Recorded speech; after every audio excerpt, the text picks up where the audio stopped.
எப்படி இந்த பாதையில எப்படிங்க வந்துட்டு இருக்கீங்க? காட்டுப்பன்றிகள் அதிகம், மான்கள் கூட அதிகம் தான். அதெல்லாம் கூட்டமா வந்துருங்க. ஏகப்பட்டது வந்து ஒரு 40-50 வருங்க.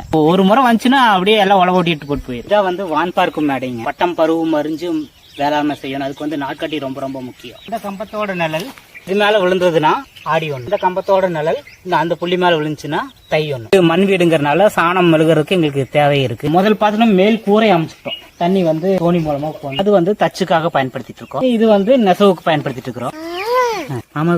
எல்லா கத்திப்பூன்னு சொல்லுவாங்க. இது வந்து உடம்பு ஆரோக்கியமா இருக்கிற பொரியல் மாதிரி தண்ணி ஊத்தாம அப்படியே வேணும்.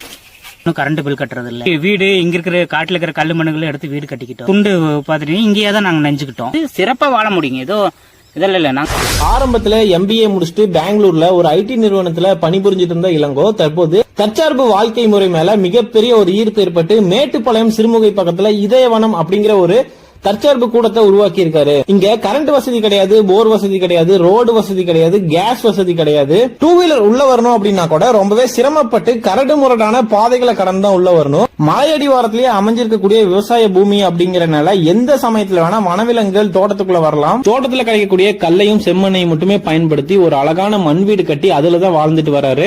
தச்சு, குயவு, நெசவு, இரும்பு பட்டு அப்படின்னு அவங்களுடைய அடிப்படை தேவைகளை அவங்களே பூர்த்தி பண்ணிக்கிறாங்க. மழைக்காலங்கள்ல கிடைக்கக்கூடிய மழை நீரை மிகச்சிறப்பா சேமிப்பு பண்ணி தன்னுடைய வீட்டு தேவைக்கான காய்கறிகளையும் கீரைகளையும் உற்பத்தி பண்ணி எடுத்துக்கிறாரு. ஆலமரத்து செல்வன் நிலா அப்படிங்கிற 2 அழகான குழந்தைகளோட மனைவி மக்களோட அம்மா அப்பாவோட ரொம்பவே சந்தோஷமா எந்த ஒரு அடிப்படை வசதியும் இல்லாம ஒரு அழகான தற்சார்பு வாழ்க்கையை வாழ்ந்துட்டு வர்றாரு இரும்புறையை சேர்ந்த இளங்கோ அவர்கள்.